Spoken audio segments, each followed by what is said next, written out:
Hello warrior, this is probably the saddest day of my life as I'm saying goodbye to a home that has given me a platform to grow my football career. I want to thank His Majesty the King for welcoming me to Ghana, and I'm greatly honored by your words of wisdom. In a special way, I want to thank Mr. Nanayawa Aponsa for supporting me and finding me worthy to play in one of the biggest clubs in Africa. I will always be grateful.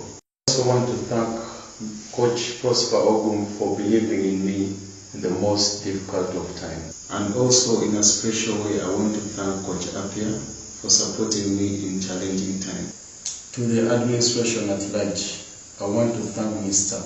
Emmanuel Newton and everyone I've worked with in the past 2 years. And lastly, to my teammates and